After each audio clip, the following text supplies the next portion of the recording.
Assalamualaikum warahmatullahi wabarakatuh. Perkenalkan, nama saya Muhammad Zaran Purusatama, nomor absen 21, kelas 12 IP 1, SMA Negeri 31 Jakarta. Hari ini, saya akan menceritakan tentang biografi tokoh yang saya kagumi, yaitu Mary Riana, dengan judul Kisah Perjalanan Sang Motivator Wanita. Mary Riana, namanya sudah tidak asing lagi di telinga termasuk para generasi milenial. Buku yang berjudul Mimpi Sejuta Dolar merupakan judul buku inspiratif dan motivatif yang terinspirasi dari kisah Miss Mary Riana, seorang entrepreneur wanita yang sukses di usia muda. Mary Riana juga seorang speaker, trainer, dan motivator wanita nomor 1 di Asia. Mary Riana lahir di Jakarta pada tanggal 29 Mei 1980 dengan ayahnya yang bernama Insinyur Suwanto Sosro Saputro dan ibunya bernama Linda Sanian. Beliau merupakan anak pertama atau anak sulung dari 3 bersaudara. Beliau memulai karir pendidikan di Sekolah Dasar Don Bosco Pulau Mas.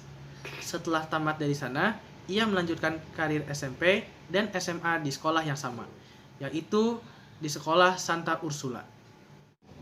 Setelah lulus SMA, Mary ingin melanjutkan kuliahnya di Universitas Trisakti Jakarta. Wanita yang berusia 18 tahun saat itu sudah berniat untuk mengambil jurusan kuliah teknik elektro. Namun, cita-cita tersebut gagal karena kerusuhan yang terjadi di Jakarta pada tahun 1998, sehingga ia harus mengambil alih untuk kuliah di luar negeri. Akhirnya, Singapura menjadi pilihannya, tepatnya di Nanyang Technological University Singapura. Mary mulai belajar di bangku kuliah di jurusan Electrical and Electronics Engineering di Nanyang Technological University Singapura pada tahun 1998. Selama di Singapura, Mary meminjam dana dari pemerintah Singapura sebesar $40.000 dan harus sudah dilunasi setelah ia lulus kuliah dan bekerja. Namun dana tersebut sangatlah minim karena setelah dihitung-hitung ia hanya bisa mengantungi uang sebesar $10 selama seminggu.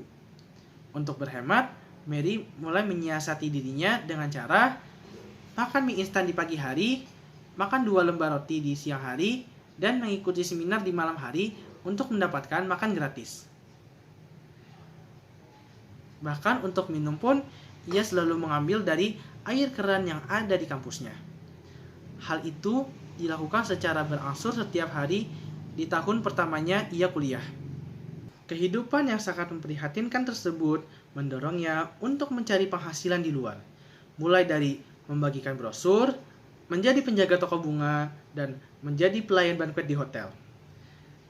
Ketika menyadari hidupnya tak berubah meski sudah memasuki tahun kedua kuliah, Mary mulai membangun mimpi.